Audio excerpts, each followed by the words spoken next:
नमस्कार, मी प्रशांत सागवेकर. महाराष्ट्र कॉलिंगमध्ये आपल्या सगळ्यांचं आज पुन्हा एकदा मनापासून स्वागत.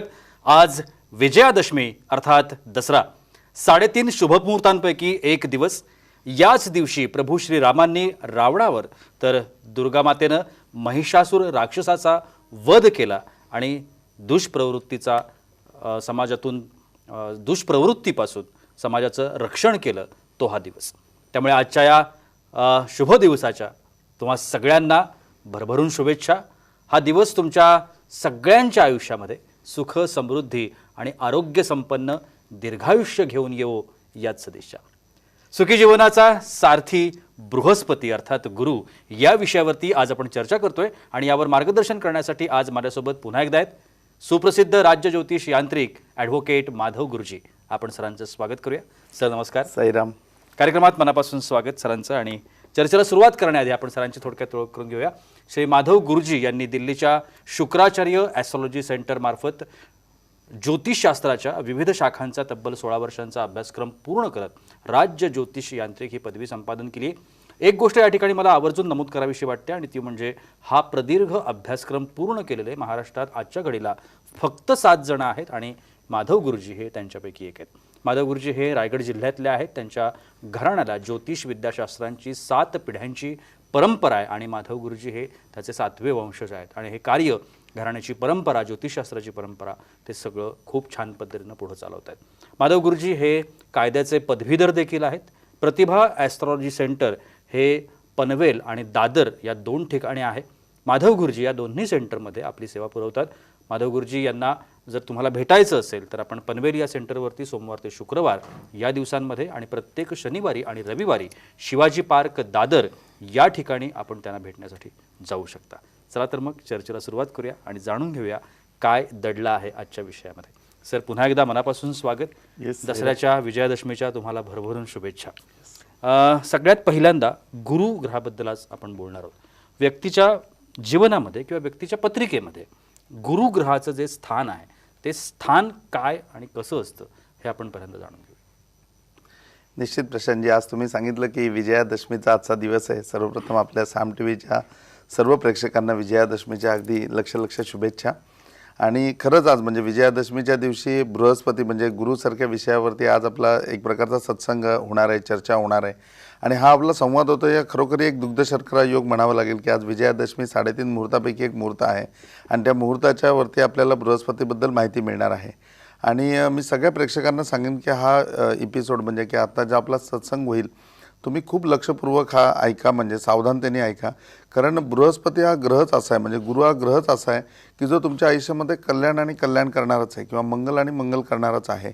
त्याच्यामुळे त्याबद्दलचे एखादी जरी म्हणजे की तुम्हाला क्ल्यू जर त्याबद्दलचा पॉझिटिव्ह मिळाला तर त्याच्यावर तुमचं अख्खं आयुष्य पॉझिटिव्ह होऊ शकतं. इतका हा प्रदीर्घ आणि इतका सुंदर असा ग्रह मानवी जीवनामध्ये लाभलेला आहे. आता जसं प्रशांतजी आपण विचारलं की गुरुग्रहाचं मानवाच्या जीवनामध्ये किंवा भविष्यशास्त्रामध्ये किंवा त्याच्या कुंडलीमध्ये काय महत्त्व आहे, तर याचं उत्तर द्यायचं झालं तर सर्वात पहिले असं म्हणावं लागेल की आपण सगळेजण व्यावहारिक दुनियेमध्ये वावरत असतो. प्रत्येक आपण काही ना काही व्यवहार करत असतो. हा व्यवहार करत असताना आपल्या आयुष्यामध्ये सर्वात अगदी महत्त्वाचं इन्स्ट्रुमेंट कुठलं असेल तर ते म्हणजे बँक. म्हणजे बँक आपल्याला कायम चांगली पाहिजे. जर बँक चांगली असेल तर आपले व्यवहार खूप सुरळीत होतात, किंबहुना आपल्याला व्यवहारामध्ये खूप सारी चांगली मदत होते. म्हणजे जे काय तुम्ही पैसे कमवत असाल, तुमच्याकडे जे ॲडिशनल पैसे असतात ते तुम्ही सेव्हिंग म्हणून बँकेमध्ये ठेवता. मग ते बँकेमध्ये ठेवल्यानंतर त्याचंही मूल्यांकन वाढत जातं. तसंच कधी आपल्याला ज्या वेळेला काही मोठी खरेदी करायची असते, घर खरेदी करायचं असतं, वाहन खरेदी करायचं असतं, त्यावेळेला आपल्याकडे 10-20% पैसे असताना सुद्धा वरचे 80-90% पैसे ती बँक आपल्याला देते आणि त्यामुळे आपली स्वप्न वेळेमध्ये साकारतात. आणि मग जसजसं आपण ते रिपे करत जातो तसतशी आपली पतही वाढत जाते आणि आपण एका प्रकारे सुखकारी आणि संपन्न होत जातो. हे आपल्या आयुष्यामध्ये व्यवहारामध्ये बँकेचं स्थान आहे. सेम स्थान आपल्या जीवनामध्ये गुरुचं आहे. म्हणजे गुरु हा मानवी जीवनामधला आपला एक बँकच आहे की ज्याच्यामध्ये सगळं तुमचं पुण्य, तुमच्या आयुष्यामधला सुखाचा कालावधी, तुमच्या आयुष्यामधली चैन, तुमच्या आयुष्यामधला आराम, तुमचं सौभाग्य, या सगळ्या गोष्टी त्याच्याकडे डिपॉझिट्स आहेत. म्हणजे आणि गुरुग्रह या ग्रहाचं मानवी जीवनामधलं स्थान जर बँकेसारखं आपण केलं तर तुमचं पाप, त्याच्यानंतर तुमचं पुण्य, त्यानंतर तुमचा आराम, त्याच्यानंतर तुमचे दैनंदिन व्यवहार, तुमचं दिसणं, तुमच्या चेहऱ्यावरचे तेज, तुमचे केस, तुमच्या हातापायाची नखं, या सगळ्या गोष्टीवरती कोणाचं प्रभुत्व असेल तर ते पूर्णपणे बृहस्पतीचं प्रभुत्व असतं. म्हणजे नॉर्मली माणसाकडे बघितल्यानंतर त्या माणसाचा गुरु कसा आहे हे त्याच्याकडे बघितल्यानंतर लगेच लक्षात येतं.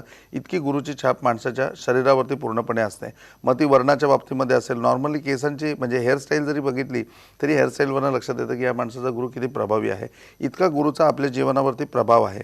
आणि दुसरी महत्त्वाची गोष्ट म्हणजे की गुरु ह्या ग्रहाचा कुठल्याही गोष्टीमध्ये म्हणजे ज्यावेळेला आपण ॲस्ट्रॉलॉजरकडे जातो किंवा ज्योतिषशास्त्रामध्ये जातो तर सर्वात पहिले गुरुग्रह बघितला जातो, कारण गुरुग्रहावरनंच हे भाकीत केलं जातं की याच्या आयुष्यामध्ये याला किती सुख मिळेल.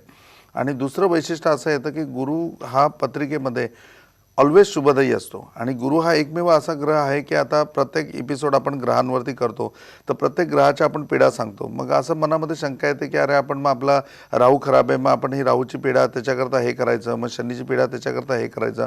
मग अशी कुठली साधनं नसेल का की ज्याच्यामध्ये ह्या सगळ्या पीडा संपतील म्हणजे.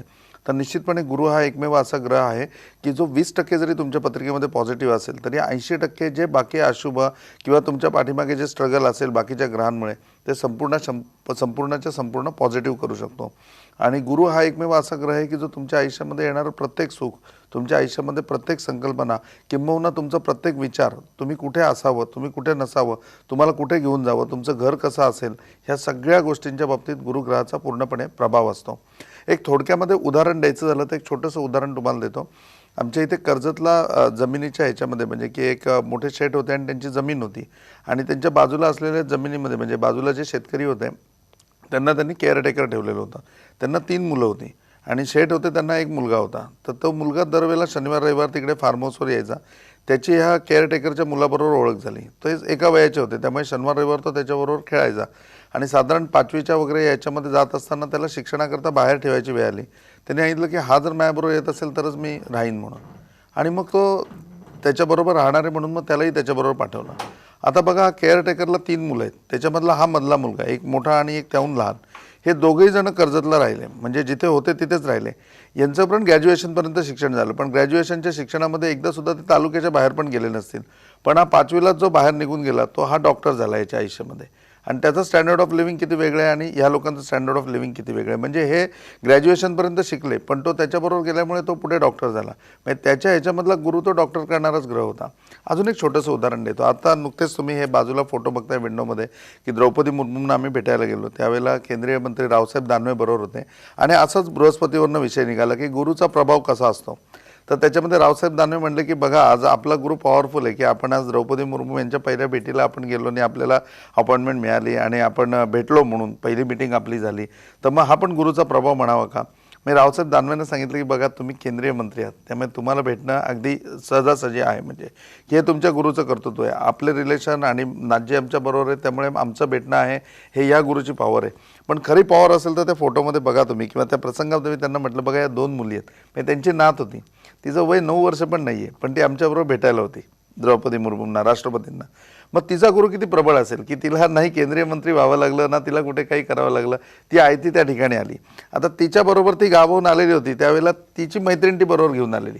म्हणजे रावसाहेब दानवेंच्या बंगल्यामध्ये काम करणारी कोणी व्यक्ती आहे त्याची मुलगी आहे ती तिची फ्रेंड आहे म्हणून ती तिला पण घेऊन आलेली होती आणि ती सुद्धा त्या ठिकाणी द्रौपदी मुर्मूंना भेटायला आली होती. आता तिचा गुरु किती पॉवरफुल असेल की तिचा या कुठल्याही गोष्टीशी संबंध नाही तरी पण तिला त्या ठिकाणी अपॉइंटमेंट मिळते. आणि विशेष करून की राष्ट्रपतींना आम्ही भेटायला गेल्यानंतर ज्यावेळेला राष्ट्रपतींना बिफोर इन्फॉर्मेशन असते की तुम्हाला कोण भेटायला येत आहे तर राष्ट्रपती बाहेर येताना 2 कॅडबरी घेऊन आलेले होते. म्हणजे आम्ही जाताना राष्ट्रपतींना गिफ्ट घेऊन गेलो होतो पण राष्ट्रपती बाहेर आले त्यावेळेला 2 कॅडबरी घेऊन आले, एक रावसाहेब दानवेंच्या नातीकरता आणि एक त्या नातीच्या मैत्रिणीकरता. मग हा गुरुचा प्रभाव आहे म्हणजे की गुरु इतका तुमच्या आयुष्यामध्ये इफेक्टिव्ह असतो की तो तुम्हाला 0 पातळीवरती असेल ना आणि तुमच्या ह्याच्यामध्ये म्हणजे की 1000 पातळीवर तुम्ही जायचं असेल, लक्ष पातळीवरती जायचं असेल तर तुम्हाला असा अलगद उचलतो आणि पुढे घेऊन जातो. त्यामुळे तुमचा गुरु कसा आहे हे तुम्हाला माहिती असणं खूप गरजेचं आहे. आणि पुन्हा एकदा मी सांगतो की गुरुचं मानवी जीवनामधलं हे स्थान आहे की तो 20% जरी पॉझिटिव्ह असेल तरी तो बाकीच्या 80% अशुभ योग पूर्णपणे काढून टाकतो. 20% पॉझिटिव्ह योगामध्ये तो 100% माणसाला पॉझिटिव्ह करतो. खूप छान अशी इन्फॉर्मेशन. जीवनातला गुरु म्हणजे हा प्रश्न राहून राहून मनामध्ये येतो, जीवनातला गुरु आणि कुंडलीतला गुरु याच्यामध्ये काय फरक असेल किंवा काय फरक असतो आणि तो कोणता. प्रशांतजी ही कायम गफलत असते, म्हणजे की माणसाला बघितल्यानंतर किंवा बोलल्यानंतर किंवा लोक ज्या वेळेला पत्रिका बघायला येतात त्यावेळेला लोक म्हणतात की आम्हाला गुरुबळ नाही हो, आम्हाला चांगला गुरुच भेटलेला नाही आहे. म्हणजे त्यांच्या दोघांची संकल्पना अशी असते की जो गुरु असेल त्या गुरुच्याबद्दलच बोलणं जातं आणि मग गुरुग्रह हा वेगळा आहे. म्हणजे कुंडलीमध्ये ज्या वेळेला आपण गुरुचा विचार करू तर गुरु हा बृहस्पती आहे, म्हणजे बृहस्पती त्याला धरलं जातं. आणि दैनंदिन जीवनामध्ये जो आपल्याला मार्गदर्शक असतो, मग आपण आध्यात्मिक आयुष्यामध्ये असेल तर आध्यात्मिक गुरु असतात, दैनंदिन जीवनामध्ये असतात ते दैनंदिन जीवनामधले प्रत्येक गोष्टीमध्ये आपल्याला मार्गदर्शक जी व्यक्ती असते ती गुरु असते. तर हा गुरु पूर्णपणे वेगळा आणि कुंडलीमधला गुरु हा बृहस्पती हा पूर्णपणे वेगळा. म्हणजे हे दोन्ही डिफरंट आहेत. पण साम्य कसं आहे की या दोघांचं कार्य एकच आहे. म्हणजे जसं आपण असतो की आयुष्यामध्ये एकदा गुरु केला की आपला पूर्णपणे उद्धार होतो. म्हणजे गुरु सगळ्या भवसागरातून तुम्हाला पार करतो. आपल्याकडच्या रचना पण बघाल, त्या रचनांमध्ये पण असं म्हणलं की गुरु सृष्टीकर गुरु विश्वंभर. आध्यात्मिक परंपरेमध्ये तर गुरुला देवापेक्षा महान समजलं जातं की तुम्हाला गुरु आहे आणि तुमचे गुरु जर समोर असतील आणि देव समोर आले तर तुम्ही पहिले गुरूंच्या पाया पडायला पाहिजे, का तर गुरूंमुळे तुम्हाला देव भेटला. तर ही संकल्पना आपली गुरूंच्या बाबतीमध्ये आहे, जे दैनंदिन जीवनामध्ये गुरु आहेत. आणि बृहस्पतीबाबत कुंडलीमध्ये बघाल तर बृहस्पतीच्या बाबतीत पण तसंच आहे की तो पण तुमचा उद्धार करणारच आहे. तुमच्या आयुष्यामध्ये 80% प्रॉब्लेम असतील आणि 20% गुरु पॉझिटिव्ह असेल तर पॉझिटिव्ह असलेला 20% गुरु तुमचे 80% प्रॉब्लेम पूर्णपणे काढून टाकतो, तुम्हाला उत्कर्षाकडे नेतो, तुमच्या आयुष्यामधला तुमच्या उद्देशाकडे तुम्हाला पूर्णपणे मार्गक्रमण करतो. तुमचा उद्देशावरती नुसतं नेऊन ठेवत नाही तर तो उद्देश तुमच्याकडनं पूर्णपणे कंप्लीट करून घेतो. याच्यामध्ये जसं आहे की गुरु हा विश्वंभर आहे. म्हणजे आपल्या दैनंदिन जीवनामधला गुरु जो आहे हा सृष्टीकर्ता आहे, हा विश्वंभर आहे. हा तुम्हाला तुमच्या आयुष्यामधला उद्देश, म्हणजे की तुमच्या आयुष्यामध्ये तुम्ही या दैनंदिन व्यवहारामध्ये अडकता तुम्ही काय करायला पाहिजे याचं यथार्थ मार्गदर्शन तुम्हाला करतो आणि त्या जागेवरती आणून ठेवतो. पण ह्याच्या पलीकडे जाऊन ज्यावेळेला तुम्ही कुंडलीमधला बृहस्पती बघाल तर तुमच्या आयुष्यामध्ये गुरुचं येणं, तो तुमच्या आयुष्यामध्ये कधी येईल, तो कसा असेल, त्याच्याबरोबर तुमचे संबंध कसे होतील, त्याची तुमच्यावरती किती कृपा राहील, तुमचे त्याच्याबरोबर कसे रिलेशन राहतील, ह्या सगळ्या गोष्टी कोण डिसाईड करतं तर कुंडलीतला बृहस्पती डिसाईड करतो. आणि हा गुरु आपल्याला त्या मार्गदर्शनाने पूर्णपणे आयुष्याच्या उद्देशावर आणून ठेवतो आणि उद्देश समोर दाखवतो की हा उद्देश तुझा आहे. परंतु तो उद्देश पूर्ण करून घेण्याचं काम जर कोण करत असेल तर कुंडलीमधला बृहस्पती हा गुरु करून घेतो.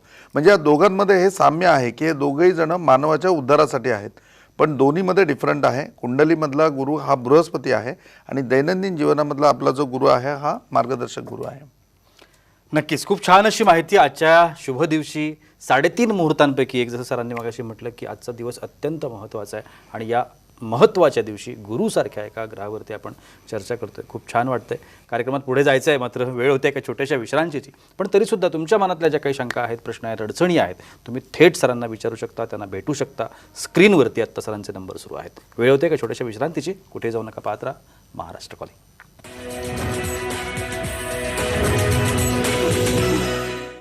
विश्रांतीनंतर महाराष्ट्र कॉलिंगमध्ये तुम्हा सगळ्यांचं पुन्हा एकदा मनापासून स्वागत.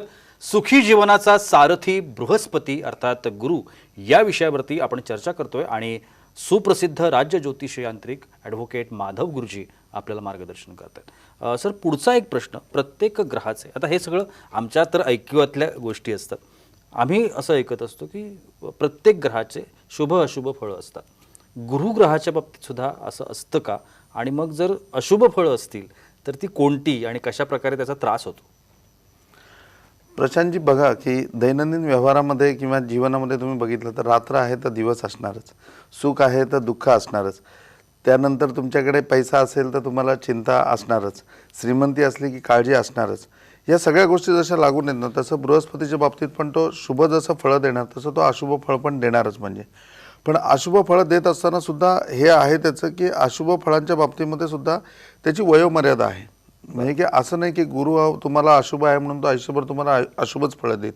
त्याचं प्रत्येक याचा कॅटेगरी तुमच्या आयुष्यामध्ये ठरलेली आहे. म्हणजे की ज्योतिषशास्त्रामध्ये त्याबाबतचं वर्गीकरण केलेलं आहे की तुमच्या आयुष्यामध्ये गुरु अशुभ फळ देईल तर तो कधी देईल याचं भाकीत तुम्ही करू शकता आणि त्यानुसार त्याची फळं ठरलेली आहेत. फक्त एवढंच आहे की त्याच्यापासून होणारा त्रास किंवा ती समस्या असते किंवा जो त्रास असतो तो खूप लहान असतो. म्हणजे समस्या खूप छोटी असते पण त्याच्याने अख्खं आयुष्य तुमचं संपू शकतं. म्हणजे ती अख्ख्या आयुष्यभरामध्ये तुमच्या ती डाग लावू शकते किंवा अख्ख्या आयुष्यभराकरता ती तुम्हाला पुरून राहू शकते, अशा प्रकारची असते.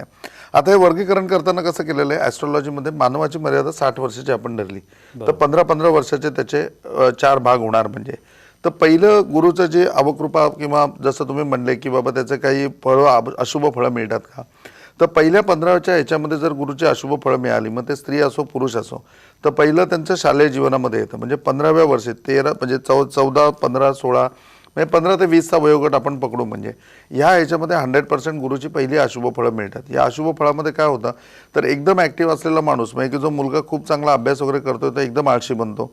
तो अभ्यासाकडे लक्ष देणार नाही, कुठल्या गोष्टीकडे लक्ष देणार नाही.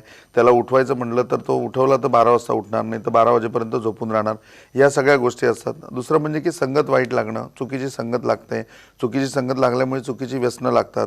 मुलींच्या बाबतीमध्ये मैत्रिणींबरोबर कायम राहणं, मित्रांबरोबर कायम राहणं, त्याच्यामुळे घरी वेळेवर न येणं. त्याच्यानंतर थोड्या प्रमाणात की आपण म्हणतो ना वाहवत जाणं, ते वाहवत जाणं मुलींच्या बाबतीमध्ये घडतं, म्हणजे स्त्रियांच्या बाबतीमध्ये घडतं.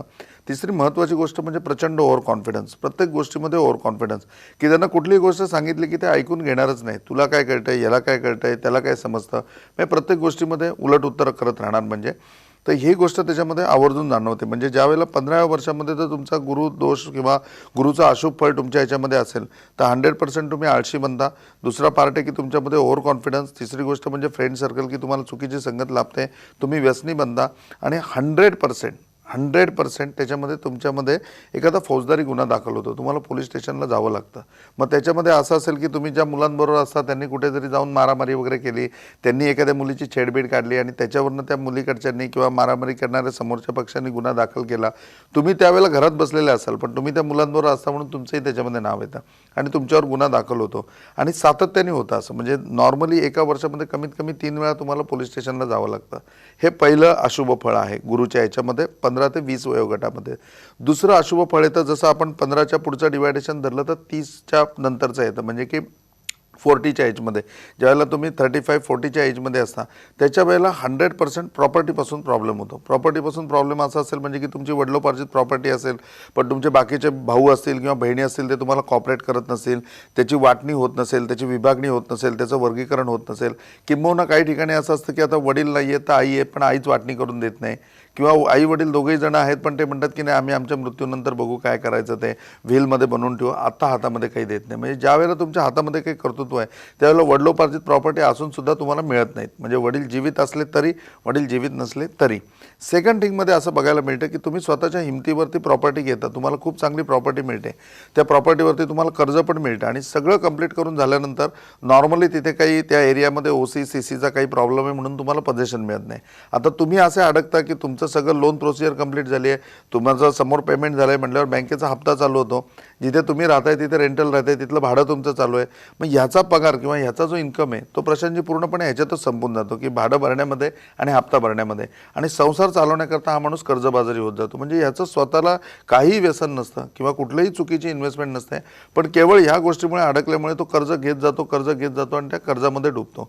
ही 100% समस्या राहते. तिसऱ्या वर्गीकरणामध्ये ज्यावेळेला आपण येतो त्यावेळेला ॲटोमॅटिकली आपण 85मध्ये येतो. तिसऱ्या वर्गीकरणामध्ये 45 ते 50मध्ये. ह्याच्या वेळेला 100% तुम्हाला कोर्ट कचेरी बघायला मिळते. तुम्हाला कोर्टामध्ये जावं लागतं, तुम्हाला कचेरीमध्ये जावं लागतं, तुम्हाला तुमच्याच हक्काकरता, तुमच्याच पैशाकरता भांडत बसावं लागतं, ज्याच्यामधनं खूप मानसिक त्रास तुम्हाला होतात.